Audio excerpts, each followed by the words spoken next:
ለዚህ ህንጻ ላደረሰን ቅዱስ ገብርኤል ይሄንን ተሰርቶ ላየን መጀመሪያ የነገሩ መክፈቻ እንደው ምስጋናና መስገድ ለቅዱስ ገብርኤል ለዚህ ላደረሰን እኔ ማለት ነው።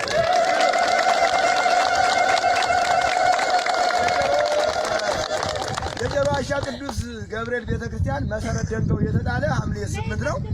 ይህ ህንጻ ግን የተጀመረ 2018 ህዳር ውስጥ የተጀመረ ከህዳር 1 ጀምሮ አሁን እንደምታውቁት ህዳር 1 ታኅሳስ 2 ጥር 3 የካቲት 4 መጋቢት 5 አምስተኛ ወሩን ይዟል እና በአምስተኛ ወሩ እንደምታውቁት መቅደስ ቅድስት አሁን ደግሞ ያው ቅኔ ማይለት ወደዚህ ይወጣል እና በዚህ ልክ እኛ የደብረ ዋሻ ቅዱስ ገብርኤል ቤተክርስቲያን የተጀመረ 2013 ዓመተ ምህረት ነው። አሁን ግን በስድስተኛው ዓመት ይህን መሰለ ህንጻ ቤተክርስቲያን ደጀ ሰላም ቤተልሔም አዳራሽ ሰርተናል።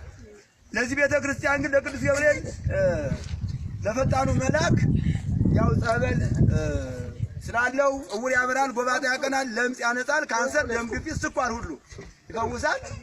በዚህ ልክ ይህንን ቤተክርስቲያን ሰርተን እንድንገለገልበት ስንል ትንሾችም ትልቆችም ካህናትም ዲያቆናትም መምህራንም በየቦታው ያላችሁ ሰብካችሁ ይህንን ቤተክርስቲያን በጣም ችግር ላይ ስላለን ይህንን ቤተክርስቲያን ያላችሁ የምትረዱን ሰዎች የቤተክርስቲያኑ አካውንት ይኸው አለ።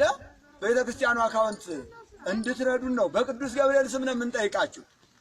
የታመመ ሰው ቢኖር መጥቶ ከዚህ ቦታ ላይ ያው እንዲፈወስ ካንሰር፣ ደም ግፊት፣ ስኳር፣ አይነ ስውር ሁሉ በርቷል።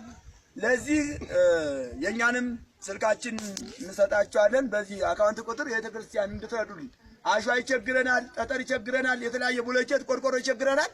በዚህ እንድትረዱን ነው። በዚህ ነው ጨርሳለሁ። ለቅዱስ ገብርኤል አሁንም እዚህ ላደረሰን ለወሩ እዚህ ለህነ ህንጻ ለተመሰረተልን እንደዚህ ሆኖ ለደረሰልን ለአባ ያያሞላ በላይ ልጆች የአባ በላይ ከበበው ዘሮች ይኸው ይህም ቤተክርስቲያን በህንጻ ጀምረውልናል። ለፍቅረ ዮሐንስ ደጀ ሰላም ሰርተውልናል። እልል ባለው እልል ባለው